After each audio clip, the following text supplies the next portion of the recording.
between the wisdom passed down by ancient healing traditions, anecdotal experience, and modern clinical trials, one thing is clear: mushrooms are medicinal powerhouses. And I finally found a brand, a product, a company that I feel really aligns with all of my research and understanding when it comes to the medicinal properties of mushrooms, and that is Alchemy Mushrooms. They grow their mushrooms in California on organic mushroom farms. They keep the whole mushroom in their supplements, and they actually blend mycelium and fruit body in their mushroom powders and capsules to give you the best of both worlds. You can learn more at Alchemy Mushrooms. That's ALCHEMI, alchemymushrooms.com. Use the discount code MushroomHour for 20% off your order. Alchemy with an I, mushrooms.com.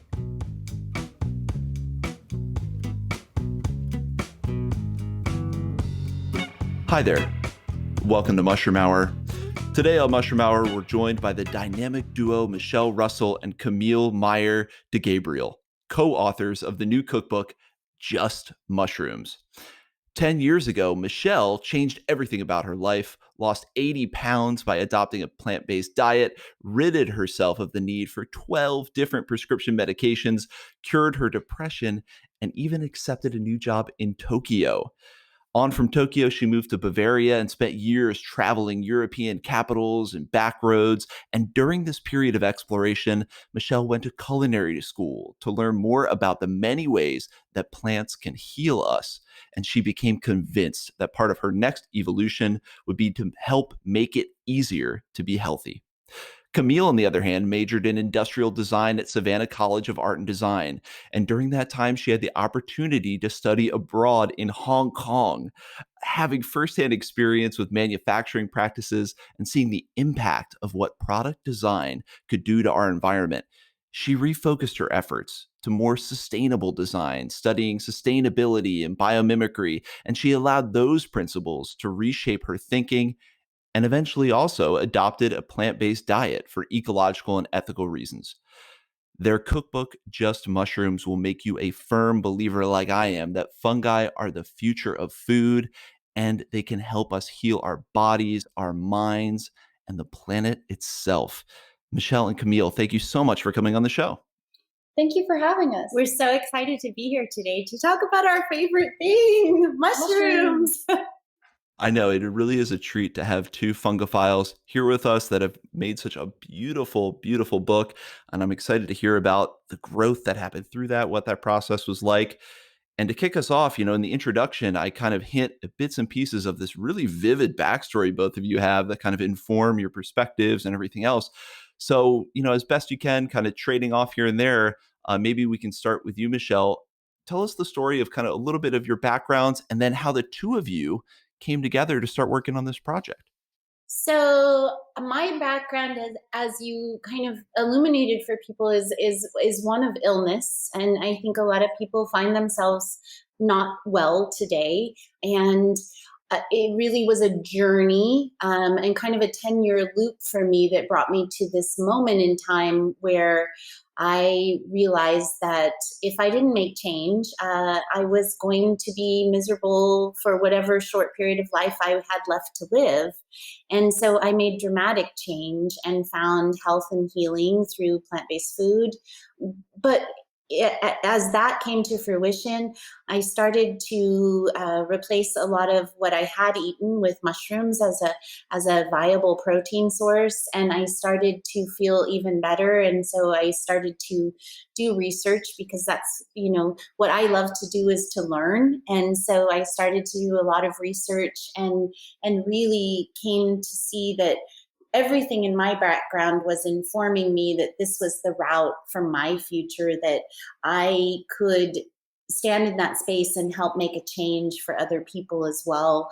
And so having this background as a teacher and an educator, I spent 20 years in the public education system before I took the job in Tokyo. And I love to talk to people and hear their story and then help them to make change in their own life. And so that background in education and the personal connection to having made change and mushrooms being instrumental in that were really what brought me to a moment where I found myself at a farmer's market on the ground, talking to a guy who would later turn out to be Camille's dad. And No way. yes. And so that was kind of the loop that brought me to Camille, but her loop is also very different. She was strongly connected to mushrooms already. Yeah, so you kind of touched on my studying industrial design, but when I was abroad in Hong Kong, I actually focused on food and food packaging as a sustainable design approach, and just seeing the footprint that food waste can bring us to in packaging. I kind of had a lens on food in terms of sustainable practices, but at that point in time, it was through packaging design and a design perspective. Later on in my life, as I transitioned into a plant-based diet, I kind of had that void of missing some of my favorite meals. And early on in that transition, I started exploring with mushrooms as a meat substitute. And that kind of organically led me into researching recipes, and just found a void at that time for lack of plant-based mushroom-centric recipes. So as Michelle touched on, my dad and her actually became friends, and Michelle was pursuing writing a cookbook. I was already in the throes of researching and trying to put together recipes, but our attributes and our strengths really came together in the most perfect time. So she wanted to pursue writing a cookbook, and I was in the process and research. So it was just the perfect marriage. And it was such a cute story of her dad bringing us together, because it was Camille's searching on the internet trying to find a plant-based mushroom cookbook for her dad for Christmas. Yeah. That led her to decide to do one, because nothing came up on Google, nothing. Yeah. So it was already in my brain. I was telling her dad when I was chatting with him one day, I said, I think next what I really want to do is a cookbook. And he said, well, my daughter's a designer, and the rest is history, as they say. Oh, what a beautiful synchronicity. And it's almost like Camille typing that into Google made the connection with Michelle happen, maybe. There Yeah. wasn't a cookbook, but it would bring someone in who's going to help create a magnificent cookbook. And also what I'm struck by, and just hearing the stories of, obviously, Michelle, you went to Tokyo, and Camille, you were abroad in Hong Kong. These are cultures that are much more familiar than the Western world Yes. with fungi. Yes. And I think that ripened us both for this appreciation that we were able to bring back with us and really help to spread, because we did see cultures and live in them where mushrooms are prepared in nearly every meal, where they've been used for thousands of years as medicine, and where they're revered. And so having that broad cultural experience, and I went from Tokyo to Bavaria, where foraging is like a full time, people are doing it all the time. And you can just go out into the woods and join any group, some of the friendliest people you'll ever meet. So having those kind of travel experience, I think, caused this really quick myceliation between Camille and I. We were on the same page instantly. Yeah, it sounds like it. And just inevitably, those kind of cultures infuse into you and totally change your perspective, open you up to that kind of thing. Well, I guess then, just to give us a base level, because I think a lot of people understand mushrooms are healthy, right? There's a lot of hype around it right now, whether we're talking about snack food, whatever we're talking about, mushrooms are coming up in the world, whether medicinal or just delicious, which are also medicinal. But what are some of the traits, the big reasons why mushrooms are quote unquote healthy, or maybe at least why they're a key part of making a transition to being plant-based? Because for me, I went vegan about 7 years ago, and I didn't know about mushrooms until a couple years in. And obviously I became obsessed. Yeah. But I felt like I was missing something. So maybe how is it such a key part to this kind of future diet of going more plant and fungi based? Yeah, I think there's two components to that, or maybe even three. So there's the physical health, there's the mental health, and then there's the sustainability piece, right? And I think all of those, even though mushrooms are getting a lot of attention right now for their health benefits, and some of the big ones are, of course, adaptogenic properties, which some of the mushrooms have, which allow them to kind of go to work on whatever might be inflamed or off in your body. Some of those broad health benefits are, they're cholesterol free and fat free. That's huge for a lot of our population. And then there's each mushroom has its own properties for healing as well. And so, we talk about reishi being so helpful for things like depression and anxiety. And we talk about lion's mane being so helpful for things like traumatic brain injury and prevention of chronic Alzheimer's and cognitive decline.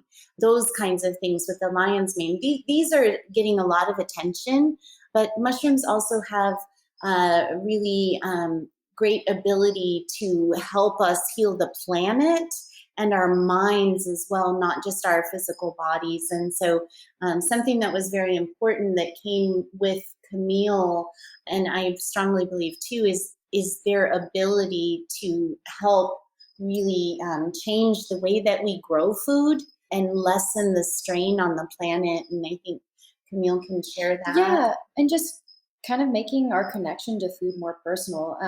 I know through the pandemic, a lot of people were going through the phases of baking bread, and it seemed like grow kits were the second wave of hobbies in the pandemic. And so the New York Times did a really great article about how all these microphiles are coming about because of the ability to grow your own food in your home, which is something that a lot of people did reach during the pandemic. So I think just on a lighter note, having that connection and seeing that kind of life cycle in your home or on your countertop is really magical. So I think, as Michelle said earlier, just that the health in integrating your connection to your food is really important. And mushrooms are a great way to do that. Yeah, when I say health, of course, that can mean a lot of different things. So I Yeah. like how you guys just highlighted that. Probably most importantly, it's healthier for the environment in terms Yes. of food production. And then, when we talk about eating mushrooms, obviously we still get the health benefits you're talking about, the medicinal benefits that are, so hyped up right now. You still get those from eating the mushrooms, right? 100%. Absolutely. Not only are we saving water, so as a chef, I like to work in all parts of the food cycle. And so I grow mushrooms at home, mostly because I just want to have that appreciation when I then turn to cook with them. But, when you consider what it takes to run animal agriculture and just how much innate waste we have in that. And then you look at, I grew a batch of mushrooms in the dark with little spritzes of water, and in a very short amount of time had more food than I could possibly eat. When we look at our poor planet and it's struggling to keep up with feeding close to 8 billion of us, we know that we have to do something different.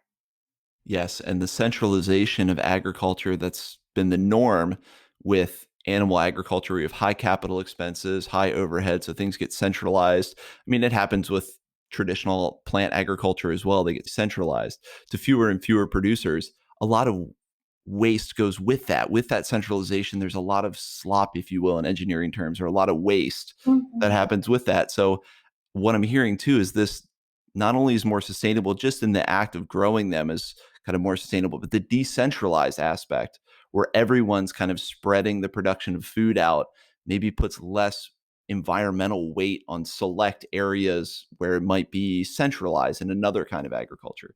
Yeah, absolutely. I mean, the cost to get into growing your own mushrooms is minimal. I mean, you can grow them on straw, on basically cardboard. So just the entry level for novices, amateurs, people wanting to do this in their home is really approachable and economically viable for people to start even their own small business.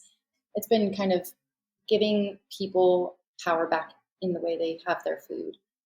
Yeah, I think that's something really big that we can't really overstate because anyone who's had a garden realizes how many plants it's going to take to feed yourself. Yeah. Where when you grow mushrooms, you actually realize like I could feed myself for a Yes. while on just a few Yeah. grow kits. On So, just mushrooms. Yeah. exactly, on just mushrooms. Well, and that gets us beautifully into cooking and working with mushrooms because a lot of the times I'm focused on foraging. I'm a forager. That's kind of where my relationship with fungi started. And you quickly realize foraging, that kind of preparing and cooking is the next stage. But like me, many of us fall short in really living up to the true potential of what we can do when it comes to cooking with fungi. So, if you can, give us some basic, maybe techniques that you guys have discovered, just general rules of thumb to working with fungi in the kitchen. You've got your grow kit or you went out and foraged. Then, when we get in the kitchen, what can we do with them to get the most out of our fungi? So it's an exciting time to be working with mushroom, because we're understanding that each mushroom comes with its own flavor profile. It comes with its own health benefits. Certain dishes go better with certain mushrooms, but also they're tremendously versatile. And so some of our favorite techniques are what's called a pressing method, where you take like a great big cluster of oysters, which you can find oysters foraging often.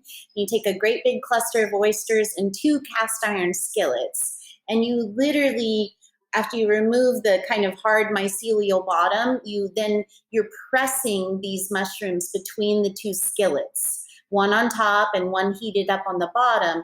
That one on top applies a gentle pressure, which allows the mushroom's own juice to be what cooks it. And it's just a fantastic way to get this really moist, delicious mushroom. And then we love to play with the seasonings and dredge it in some barbecue sauce and make a steak. It's fantastic.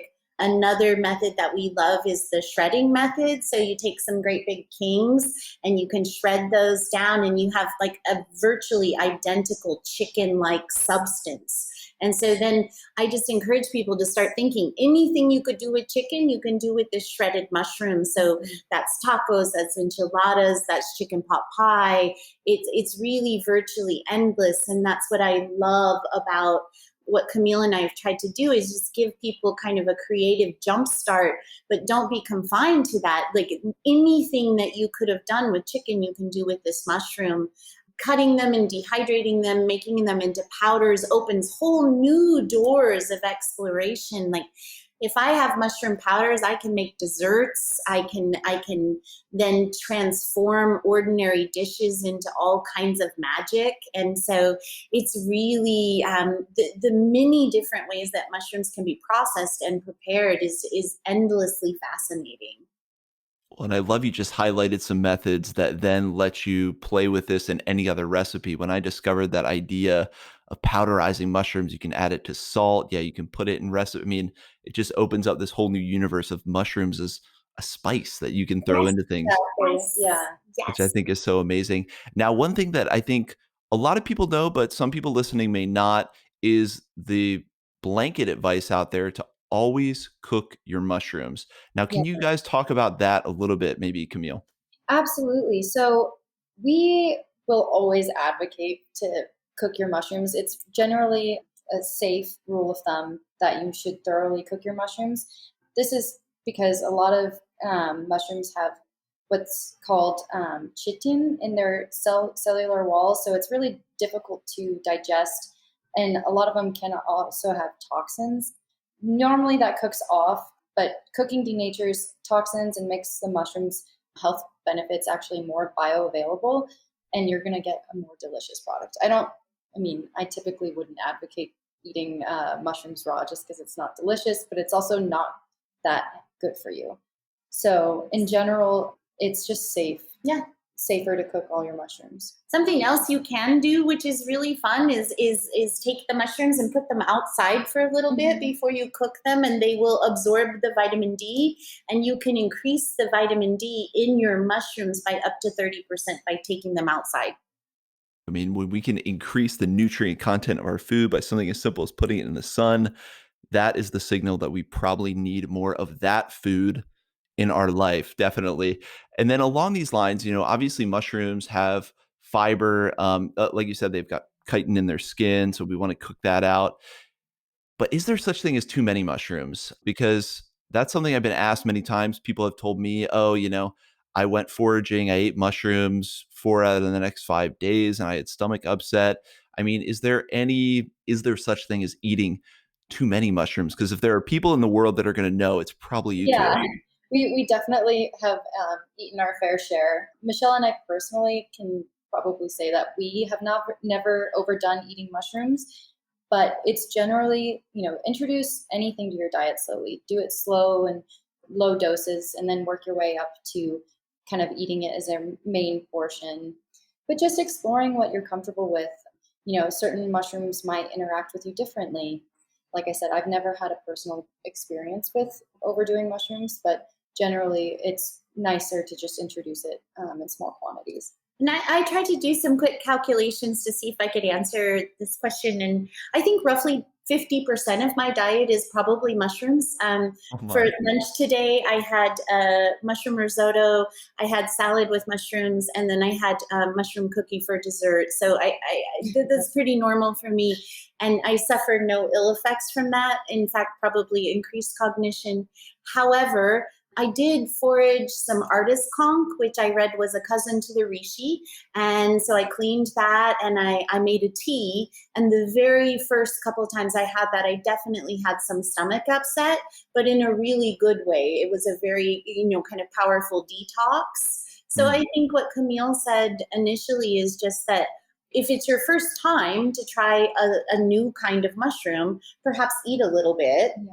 Engage your stomach's response and build up as you feel appropriate for yourself, because everyone has a different amount of digestive enzyme and different microbiome makeup. So, what's easy for me to digest is not necessarily the same for someone else. And circling back to the beginning of the conversation where you discussed kind of our impact of having lived abroad, cultures that have been eating mushrooms longer have microbiomes that are developed specifically to digest these mushrooms. And so if it's something relatively new for an individual, I would say just go slow and build up. I personally don't think I've ever hit a maximum because I'm crazy about them. I can't stop.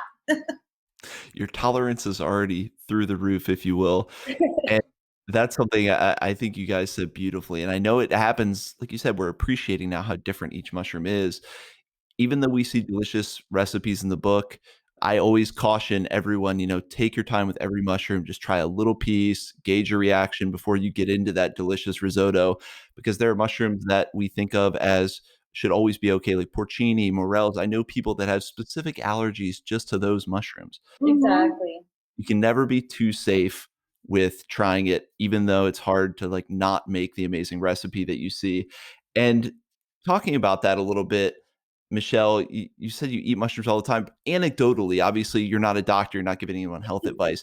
What has that done for you to have that kind of diet, to eat mushrooms that much? And I know you've gone through a life change with kind of adapting to a plant-based diet. You talk about the pharmaceuticals and the depression, but specifically when you really started consuming more mushrooms, more fungi, what kind of changes did you notice for yourself? So some very specific things specific to a couple of mushrooms. So I started drinking chaga tea daily, and I noticed that the melanin increased in my skin. I no longer need sunscreen. And adaptogenically, I used to have quite a bit of heartburn, and that just went away completely. And I read that chaga is very good at closing little holes in the esophagus. So that's a huge benefit. And I definitely have felt that. Lion's mane is probably my favorite. And I credit it with, really increased cognition for myself. I suffer from a traumatic brain injury that affects my balance. And at one point in time, it affected my verbalization. And so I don't go a single day without lion's mane. And that has really helped me. The other day I dropped something and I actually caught it. I've not been able to do that in years. I can recall things that I have forgotten. And my verbal acuity is off the charts, and I credit lion's mane with that. My skin has really cleared up, and I would say that's the consumption of shiitake. So these are some things I definitely noticed. Additionally, my energy is through the roof, and I would attribute that to the cordyceps. So all of these mushrooms that I take daily, I've definitely become probably 50% mushroom now.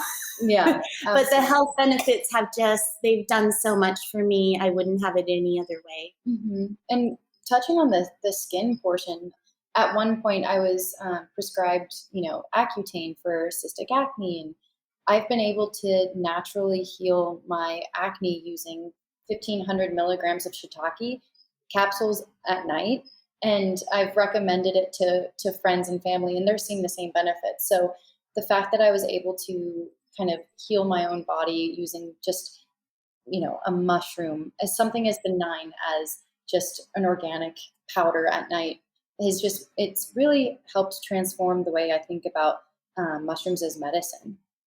Absolutely. I mean, there's no more powerful experience. And that's why I wanted to get that out there. I had a feeling you guys had some anecdotes of how these Yeah. really change things for you. And I like to get that out in the open because I think so many times, our kind of reductionist, really skeptical, which might be good, really skeptical kind of sense of what is medicine. And we've kind of got this pharmaceutical model now, and people are always very skeptical of natural medicines. So I like to throw out there that you can't dismiss anecdotal evidence. So stories like that to me are some of the most potent testimonies as to what people can experience by adding and integrating mushrooms in their life. And I think you've both pointed out an element that is so important when I've talked with people that are medicinal mushroom experts or herbalists, it's consistency. Yes. Mhm. Almost anything in life, but especially when you're gonna see the benefits of fungi, you need to eat them or take them in Mhm. capsule form, and you need to do it daily with consistency to really see those changes, it sounds like. Yes. Yes. It was quick for me with the shiitake. I think it only took about 2 months, but that is being really consistent. And again, shiitake being adaptogen, I'm sure I'm receiving a multitude of other benefits that I don't know. But that is the most exciting one for me since that was a struggle previously. And the lion's mane, I've been doing that for 2 years straight, Mhm. to really be feeling that benefit. So I think you're right. Consistency has been key with that, and just continued awareness that it provides this amazing benefit for me. But I have to consume it, and I have to be, almost religious about doing that if I want to continue the benefit.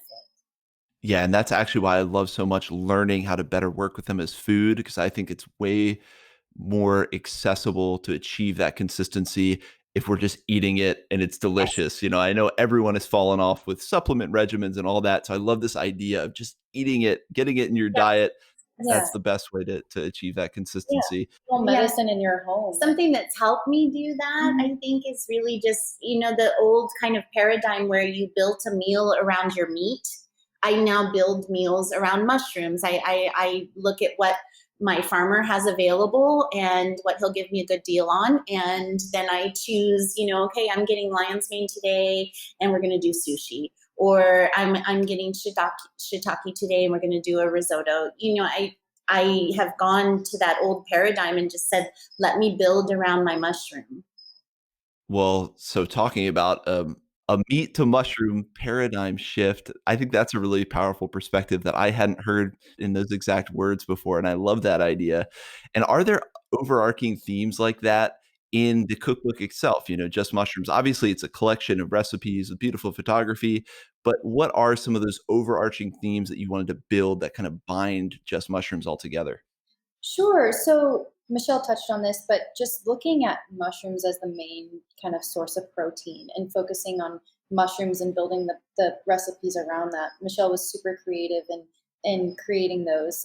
And then being an educational kind of resource for people to get into mushrooms. For the most part, people go through their lives only having had portobellos or button mushrooms, the same thing essentially. But giving people kind of a guidebook into the potential for mushrooms as a protein source and ways to introduce them into their kitchen in really fun, approachable ways.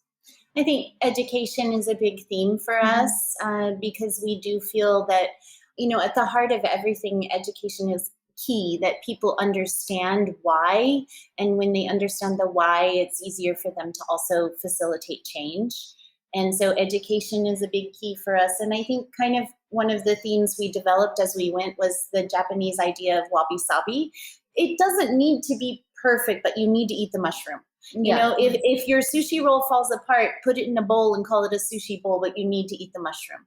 And so, that was part of our theme building, was just we didn't want to strive for something that was so artificially beautiful and impossible to achieve. Instead, we wanted to be your friend, like open this book and it's a friendly discussion about everything you would need to know to take a deeper dive into mushrooms, to really give you enough education to hopefully spark your curiosity, to give you enough recipe to hopefully jump in yourself and go, let me see what else I can do. And so education, I think, is our overarching theme with this idea that I always thought there'd be a cute podcast somewhere called There's a Mushroom for That. Because there really is. I mean, there's literally a mushroom for everything. And so that's part of what we just wanted to illuminate. One of the really fun things we did together was Camille had a fairy ring growing in her yard. So we picked that and dehydrated it and then decided to make a recipe out of it. And so I created fairy rings, which were like a donut, and they were a pumpkin kind of pastry. And we had so much fun doing that. But when we went to research, the health benefits of fairy rings so that we could put that in the book, that's an area that was harder to find information. And so we just kind of discovered in the process of theming the book and working with it that education, there's still a lot to be done. And that we just wanted to stand in this space and say, we don't know everything, but we love to learn and we want to help. And I think authenticity is needed in everything, but especially this emerging popularization of mushrooms and fungi. I think it's really important for people not to always act like the guru or it's be authentic, share what you know, and it's likely going to teach a lot of people something instead of trying to teach or pretend to everyone that you know everything. So I really appreciate that authenticity. And I think, there were some proper parts in there about mycology. I mean, mushroom biology, life cycle. You guys gave a great primer on mushrooms in general. And then, dove in and gave techniques. And I said that earlier, what are some rules of thumb? And I think you guys did a great job doing that as well, showing techniques people can use. Like, hey, here is one great idea for a recipe. Here are the techniques that were used. And now, you can go build something, which I really appreciate. Well, tell us about the format of the book, kind of how it was organized and why you chose to do it that way. Absolutely. So this is more than just a cookbook, as we've kind of touched on. It's a really personal passion project that Michelle and I wanted to share with people. So with that comes like some anecdotal stories in the forward, and then we talk about mushrooms, kind of giving that educational perspective and the anatomy of a mushroom, what they can do for our planet versus meat production. And then Michelle writes about how to use this book, methods, technologies, and then we kind of dive into the recipes. So in those sections, we have a breakfast section, and our entree section is definitely the most robust. We were pretty enthused about creating entree recipes, and then some sides and snacks, followed by desserts, and then wellness. That was a really great section to integrate. That there's some stories about the turkey tail tea in the forward that you guys can read about. And then lastly, the appendix, and that's where we talk about the health benefits and kind of Michelle and I's backgrounds, and a huge acknowledgement section, because we really did have a lot of support through this pandemic with friends and family, recipe testing, our photographer, Jeff, just working with us in my kitchen. So that's kind of the lay of the land of the cookbook. You've got some surprising sections in there because we've seen many a mushroom cookbook, and snacks and desserts usually don't feature that heavily. So it was great to get some new ideas on how to integrate them into more than just, a mushroom risotto or, a chanterelle cream sauce or something like that. Maybe if you can, I know it's hard. It's like picking between children kind of, but in terms of recipes from each of those sections, maybe we can highlight one that you guys really loved, or maybe were really surprised by how good it tasted, or maybe it just has a funny story about how it came together, kind of like fairy ring donuts. Yeah. Maybe we can kick that off with the breakfast section, which again is a meal that not everyone immediately thinks mushroom. Yeah, so I started to talk about the fairy ring donut, and just to kind of illustrate how the book works is I wanted to present not just a recipe, but a lot of people don't know that in Bavaria, where I came from before I was back in the US, fairy rings, when they appear, it's long been believed that that night little fairies must have danced there in that circle, and that's why the mushrooms appeared. And there are a lot of places in the Nordic countries where there are little houses built for the fairies, and there's a kind of a mythology around these fairies. And so I give that background, and then the wonderful kind of aspect of Camille and I, harvesting these from her yard and then turning them into a breakfast food. And really, I was so inspired that I went home and I put headphones on like you have on, and I made a disaster in my kitchen. And first try, usually it takes me 3 or 4 tries to knock a recipe out of the park. And this one was first try, and just amazing. The nutmeg that interacts with the fairy ring, it just gives it this wonderful spice. Like it's very nutty. It's so earthy. And then I put a maple glaze on it, so you always win with a maple glaze. Can't go wrong. Yeah. And I'll let Camille pick her favorite entree. Yeah, so my family's Mexican, as I kind of touched on, and there's one recipe that I really missed. It would be my dying meal, as I say, my mom's chicken tinga tostadas. And there was no great meat substitute for chicken until Michelle discovered the shredding of the oysters. And that really lent itself to like the same shredded chicken texture. So I loved having my mom's recipe kind of integrate its way into the cookbook, because I don't miss not having that anymore. Now I have my favorite recipe plus the health benefits. And it really does kind of satiate that craving. The savory, spicy, crunchy is just to die for. Well, it's beautiful to know we're getting like family traditional secret recipes maybe in this Yeah. cookbook. Yes. Yeah. Then we also had, for the sides and snacks, we had some Mexican ceviche. So going to, not eating anything raw, we used Combs tooth for that kind of seafood taste and that really nice texture, but kind of cooked it again with lime after grilling it. So that was a fun little, you don't see very often side dish. Yeah. But my favorite recipe would probably be my husband and I's collaboration on a shiitake popcorn seasoning. Again, shiitake, I have a soft spot just because it's helped me heal so much, but it's just the most delightful, like umami, savory popcorn. And of course, it's got tons of nutritional yeast and garlic powder in there. So that is something we probably have bi-weekly. I would be cautious to say we were having it every week at one point, but it's super indulgent. And Michelle was so wonderful in creating all these really amazing creative desserts. Oh, but my most favorite one is not yet in here.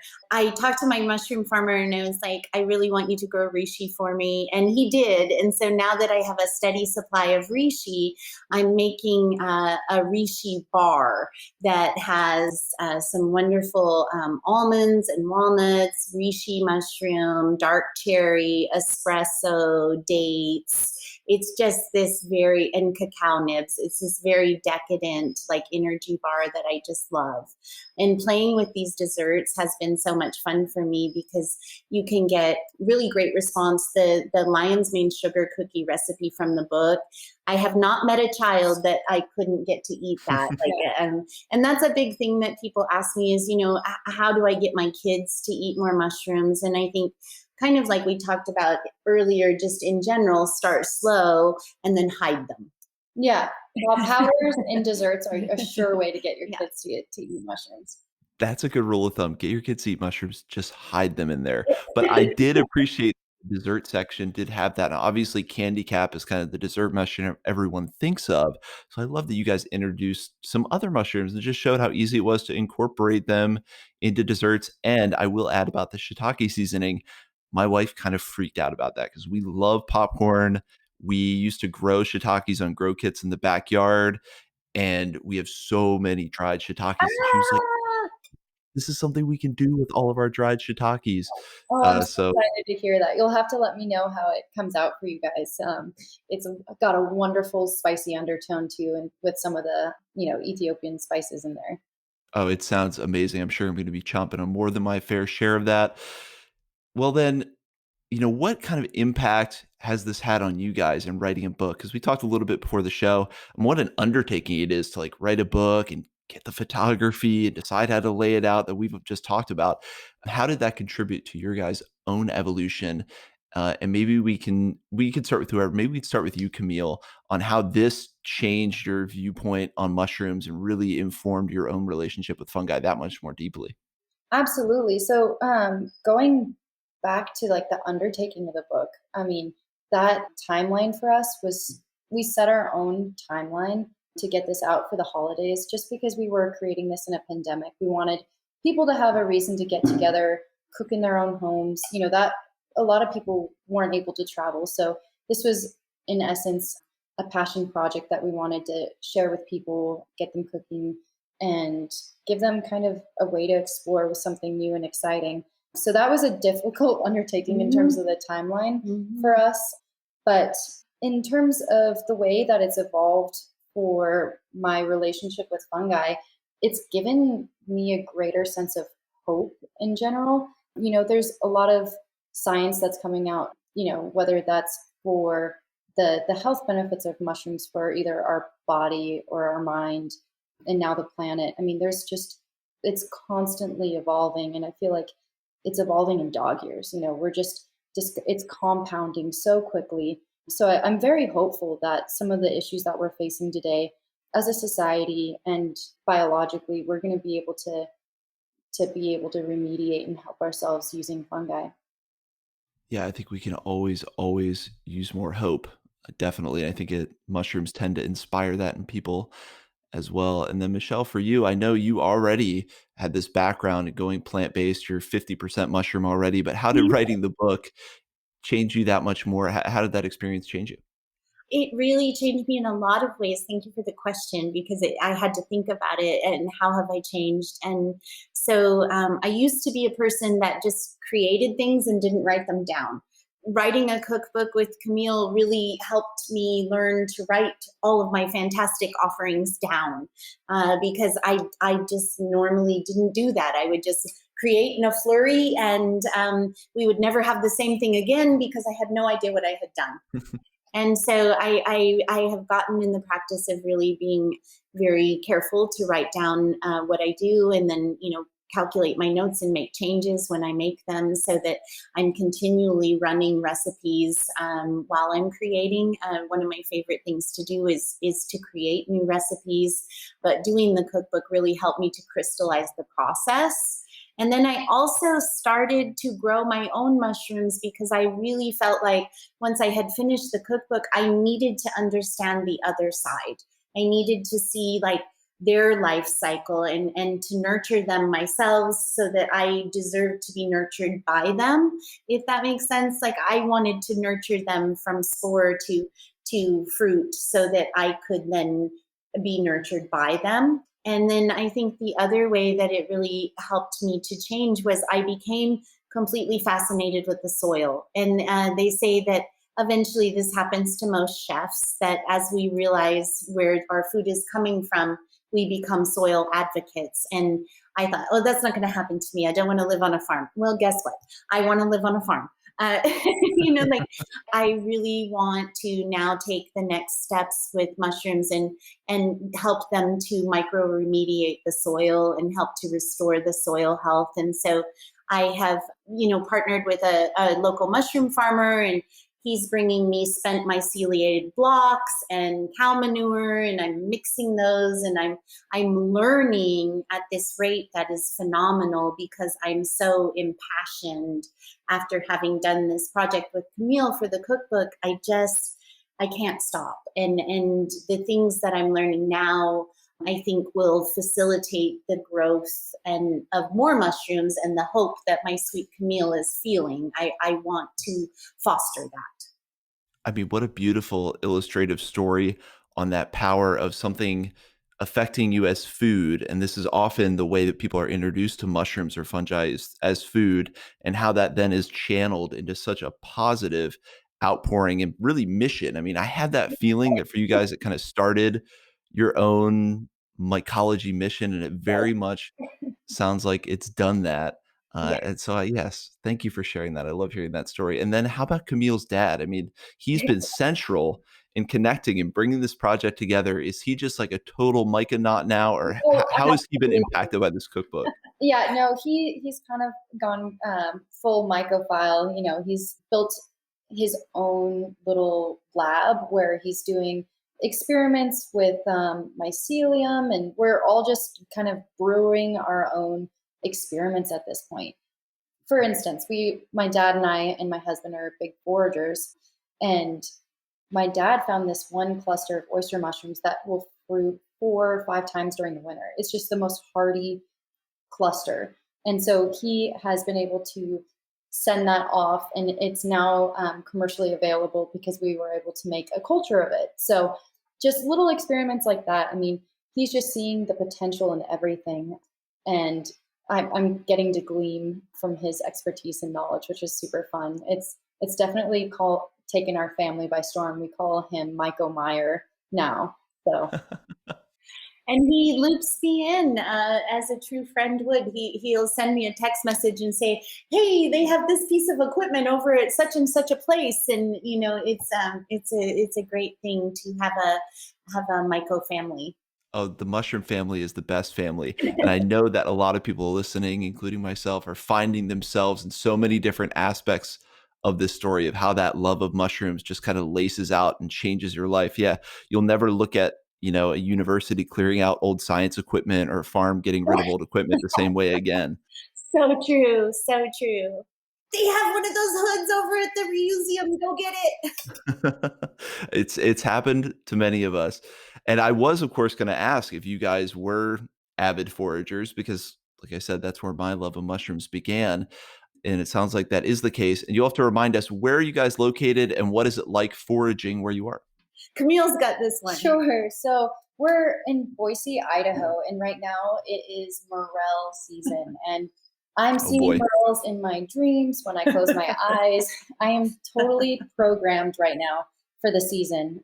So, like I kind of said before, my family and I, it's one of the things that we really enjoy doing together. My husband and I recently got about it. I mean, it's a small haul in comparison to most, but like 11 pounds of morels That's a and lot. yeah, Yeah. for Idaho. So I was gifted some for my birthday. Oh, wow. You're lucky. Best birthday gift I ever. Dry know, yeah. morel. I know. So it's magical though, because we're going out having this relationship with nature and queuing in on these mushrooms, and we were able to find goldens, grays, burns, so a huge variety, and then dehydrating those and kind of drawing them separately so we know their flavor profiles. It's a wonderful act that we really enjoy. And again, with my dad's lab, taking spore prints and trying to see how we can cultivate those for ourselves when it's not prime forage season has been a fun project as well. I mean, that's amazing. You guys get to experience all phases. You get to forage the mushrooms, which is that adrenaline rush, the dopamine hit of finding stuff that's so programmed into us. And then you're able to bring it back. And you guys can cook, obviously, delicious food in more ways than you can imagine. You're maybe able to culture that out, give Myhre a petri dish, and he'll start going nuts with it. I mean, that's really, really cool. And I think inspiring for so many of us that share that passion to see, how you can just make this so ingrained in your life. I guess then, what has the reception been from that greater mushroomer mycology community? Because I saw you guys had a big shout out from Juliana Ferci, who anyone listening to the show, if you don't know her already, you need to go study all of her work, follow all of her pages, follow Fungi Foundation because she's amazing. But I saw her talk about your guys' cookbook, Yeah. which must have been like jaw dropping because she's so awesome. But what has that reception been from kind of the greater mycophile community? Absolutely. So again, we're really lucky. Juliana Frucci actually wrote the testimonial on the back of our book, and we're so lucky to have a relationship with her. And she's been instrumental in giving us a voice in that community since we are kind of newcomers. But it's just been so welcoming. Everyone in this community makes space for everyone. I wouldn't say we're necessarily novices, but we're coming from the cooking perspective, and everyone from the scientific field has been super welcoming, giving feedback, but it's been wonderful. We've had some people that have even converted to being plant-based after having found our cookbook. So just knowing that we're making those personal changes for people has been wonderful. Did I mention the Fungi magazine review that we had? No, and I want to hear all about it. We've had Britt on the show, and I love Fungi Magazine. Yeah, so we actually, Britt wrote the review himself, and it was a really raving review about just mushrooms. And we were lucky enough to be featured in their spring Fungi magazine issue, which I think will be perfect timing with foraging and hopefully give people an introduction into our cookbook. And I think you just brought up a point that I just love about this community, maybe because it's mimicking that biomimicry, mimicking the organism we all love. It just kind of is so inclusive. And if you're contributing and you're authentic and you're really, there is no like novice and master. It's just everyone contributing. And I love to hear that you've been kind of just received into the greater mycelium. Yes. Like what happened to me putting out a show as a total novice. You're just received into this community. Suddenly you're part of it, contributing, being part of the greater mycelial mass. So that's beautiful to hear about. And I definitely want to check out the Fungi Magazine spring edition then. Well, as we've talked about the cookbook, we've kind of tried to cover everything, but is there anything we've forgotten to mention? Maybe just an anecdote or story you want to share about writing it that we need to know about? Anything like that? You know, going back to kind of the wellness section in the cookbook, one story, Tell that story. yeah, one story that comes to mind that really kind of fueled my passion for mushrooms, just seeing it firsthand, was my mom in I think 2018 was she was donating blood and basically was alarmed that she had West Nile. So she started to come down with all this malaise and wasn't feeling herself. And she attributed it to just getting older, but turns out it was actually the West Nile. And to catch in my dad's suggestion of integrating turkey tail into her regimen, she now is completely free of any headaches or body aches that come with West Nile. And that's something that you have to live with. It just doesn't get better. So the fact that she was able to completely heal herself and not have any symptoms from just a simple turkey tailed mushroom tea is just wonderful. Yeah. Such a powerful story to know that turkey tail, you can hear Paul Stamets talk about what that did for his mom during her cancer treatments. And, just to know that these powerful medicines exist is I think what continues to inspire us and continues to drive us towards a future that is mushroom centric. Absolutely. And like I said, I know people can often be skeptical or talk about, hey, don't exaggerate what these mushrooms can do. But honestly, I don't like invalidating people's lived experience. Yeah. And, we've already said the caveat, everyone's different. We're not giving personalized health advice. But when you hear stories like that, it's a powerful indicator of a direction to move or something to explore, seeing if it can do the same in a situation that you might be facing. I really like to highlight those kind of anecdotes from real people so we can kind of lend more weight where sometimes, and actually for mushrooms, this is less and less the case, but sometimes the clinical data isn't quite there yet. Anecdotes are some of the best evidence we have of what something can do for you. Yeah. And kind of taking some knowledge from my father, who is a retired pathologist, he says that all research starts with anecdotal stories. Someone gets better using this, and that is the catalyst to greater scientific research. And the research is starting to really gain momentum. There's a lot of companies that are now investing in medicinal mushrooms for clinical trials. So I'm just excited to see that become the new normal. Yes, we are very excited. We're very excited to be welcomed into this larger mushroom community. We're very excited to see what's coming next for us. We're thinking about trying to go to Telluride and take some cookbooks and meet some more mycophiles. And I think more than anything, what this cookbook did, and something we haven't really said, is that, it started me getting up at 5 a.m. so that I would have time to write. And I haven't gone back away from that. I still get up at 5 a.m. I'm still more productive than I've ever been. And I think just created a good habit of mind. And then the mushrooms themselves gave me the strength of mind to continue. So it's been an incredible journey.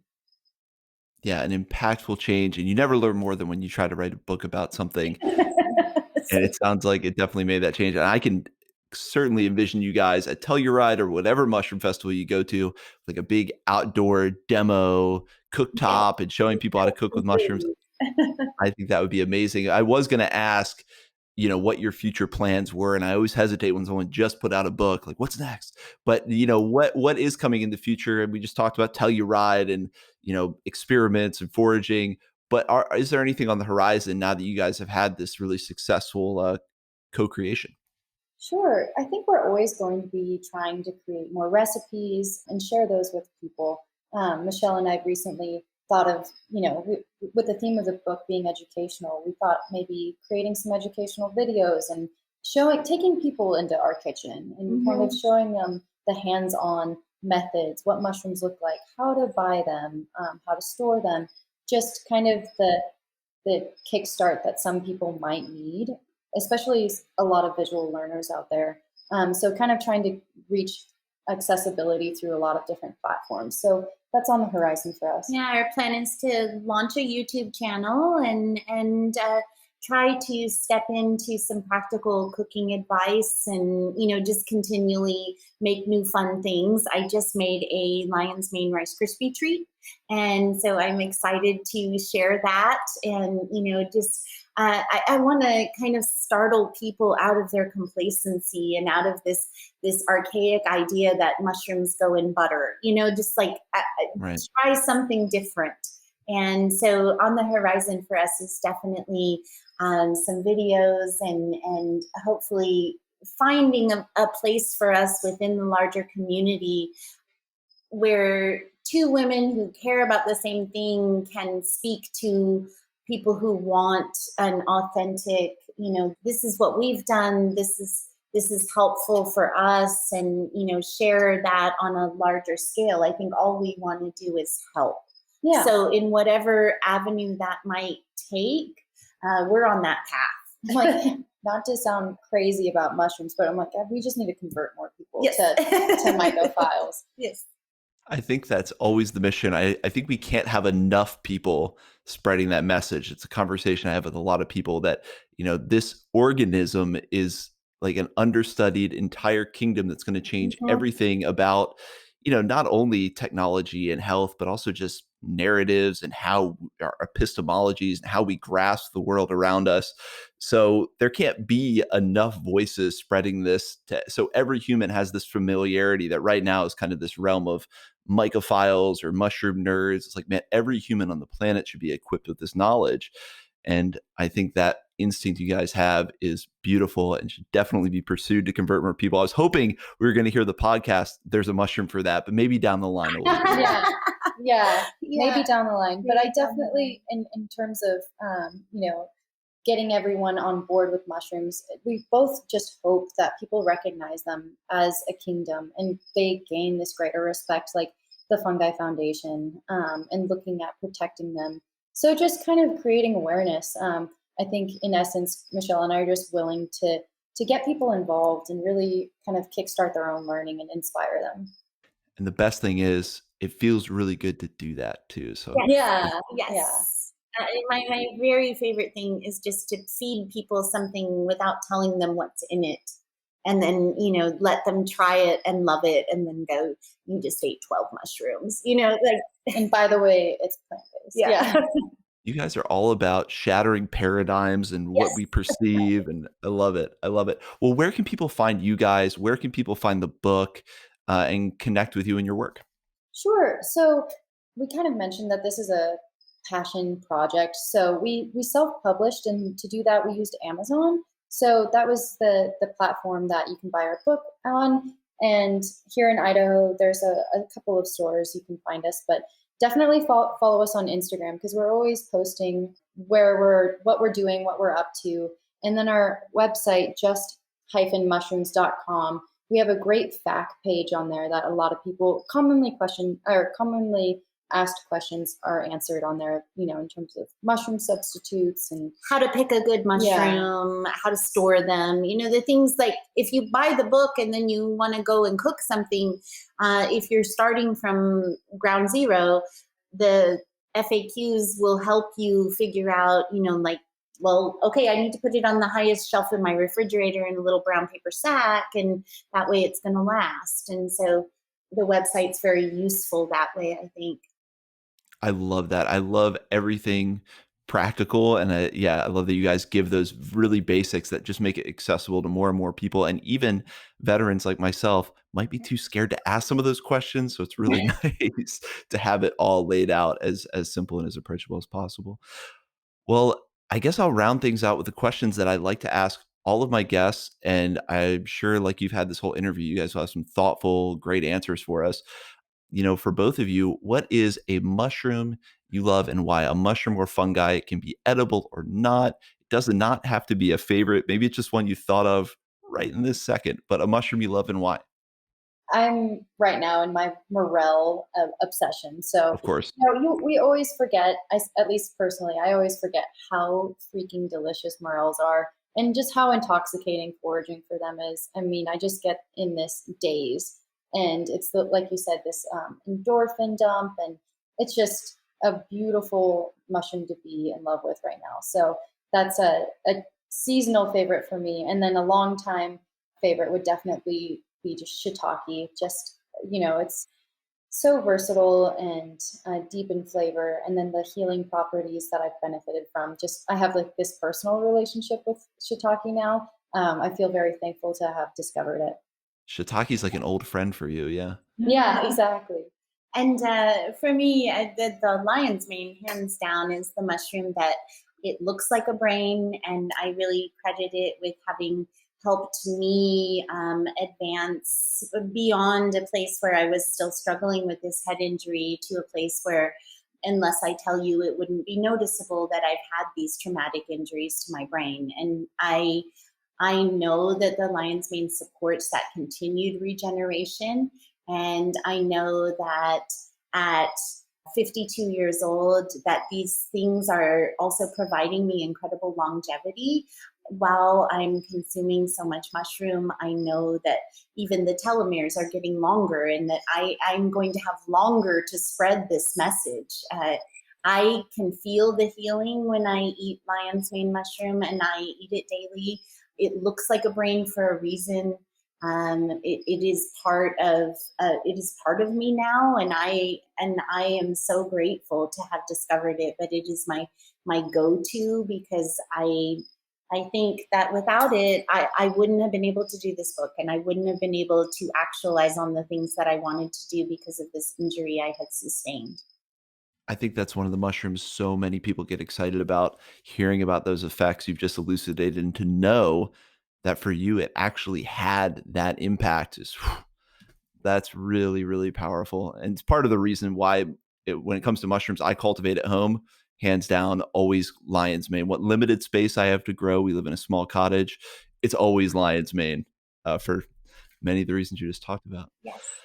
Well, and then a big, broad question. You can go any direction you like with this, but what has a relationship with fungi given to you? And we've nibbled around the edges. This can be things they've taught you, perspectives it's offered, but what has that relationship you've developed with fungi given to you? Can you go? Childlike curiosity. Yeah, I have really been restored this like childlike curiosity and absolute fascination. The very first time I grew mushrooms at home and they pinned, I bawled. I cried and I sung all the way to work. It's going to be a great, great sunshine. I can't sing. And I was elated. I was out of my mind that I had succeeded in producing life. It was like I gave birth, and it was so exciting.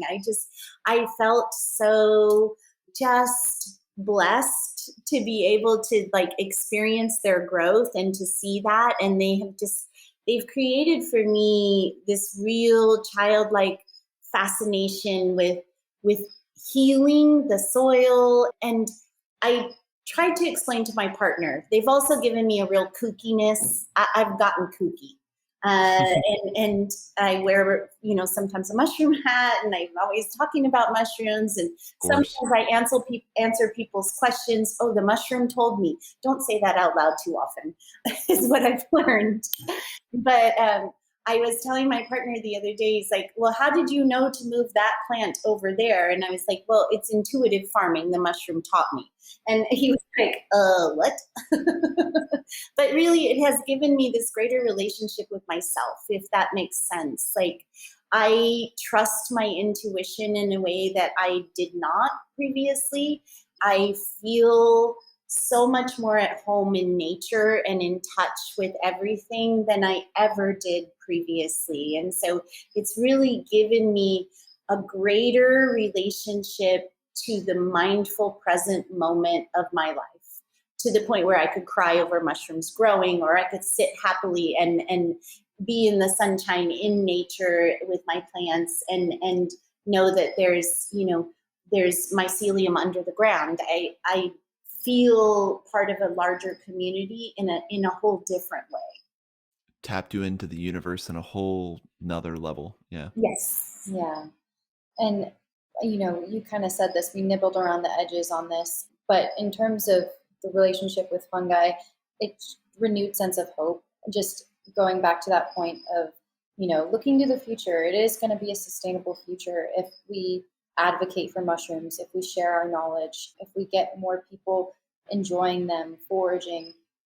Recently, I've, kind of protective over my foraging spots, but I've been taking friends, and just the more people we can get into nature and experiencing mushrooms firsthand, the more they're going to advocate for their use, and legislation kind of comes with that. So I'm just hoping that this is a soft introduction. Like you said, it's a personal plate that we're serving everyone through our cookbook, and just giving them kind of a relationship of their own is the catalyst of change that we need. And I think inevitably when you introduce people to mushrooms, they then do that work. I mean, that the relationship that person develops becomes the reprogramming they need to tap in more deeply with nature or change their relationship with their own health. I've just seen it happen so many times where you just introduce people to this organism and let the more than human organism fungi take over Mhm. and do what it does. Yeah, my folks have become plant-based since discovering mushrooms. They were always kind of curious or eating whatever I cook for them, but after introducing mushrooms into everything, it's a staple, and it really has made them kind of self-reflect. And in a world full of things we might not like, things we feel like we can't change, whether that's social, governmental, corporate structure, it's amazing to have this one simple solution from nature that seemingly can like skein out in any direction and make a positive impact. So yeah, I think you guys just said that beautifully. And then another question that's kind of along these lines, but and maybe we can start with you, Camille. What are your kind of highest aspirations for our collective future with fungi as we learn more, as we move on in the next couple decades, and especially the Western world learns more and more about this organism and integrates it into our life? What's your kind of highest hopes for how that can change things for the better? Absolutely. So my highest hopes for our collective future with fungi would be that we can get everyone involved, since there's multiple avenues for people to find their niche within the mycological community, whether that's cooking, design, the scientific portions and research. There's just a lot of ways to advocate for fungi. And there's a lot of foundations that are recognizing fungi as their kingdom and really advocating to protect them. So as a whole, I hope that we can recognize their importance and how necessary they are for our planetary healing, our emotional well-being, and our mind's well-being as well.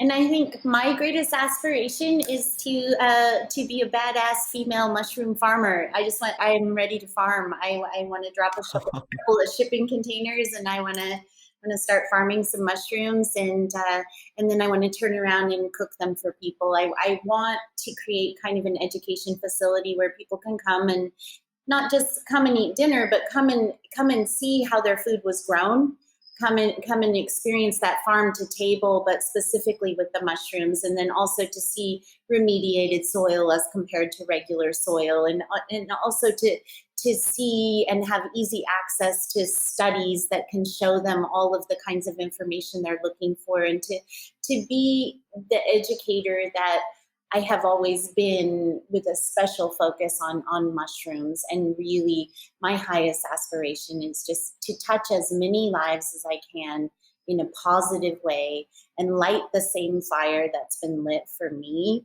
that there can be planetary change for future generations. My kids are big, but not everybody has had a chance to do that or to live that life. And I want to provide this route as a more sustainable future for longer human occupation of this globe. And I really, that is my highest aspiration, whatever that means, whatever that requires of me, that's what I want to do. Absolutely. And I think that's one thing that for myself, for so many people, this love of mushrooms translates into action, whereas in other aspects of our life, so many of us have a tendency to overthink things or to, oh, it's not perfect, I can't do it. And for some reason, getting familiar with mushrooms and growing them, or yeah, eating them, growing them, foraging for them, it kind of spurs us to action, Mm-hmm. which I love. And you just covered the gamut there, and it's true that really you can find any direction you want to go, whether it's everything from psychedelics to farming to industrial design to any discipline you want to pursue. Fungi can be a part of it somehow. You can integrate that into it. So definitely left with a lot of hope from both those answers. Well, Michelle and Camille, thank you so much for coming on the show. Obviously, everyone needs to go out and get the cookbook, Just Mushrooms. It'll leave you inspired, tons of ideas, also an amazing just coffee table book to have out because it is beautiful. So thank you for coming and discussing the book and really sharing some of your other thoughts and insights. It's been a fantastic conversation. Thank you so much for having us. We're thrilled. You're so fun to talk to. I think we all three myceliated. I feel like we could just chat forever.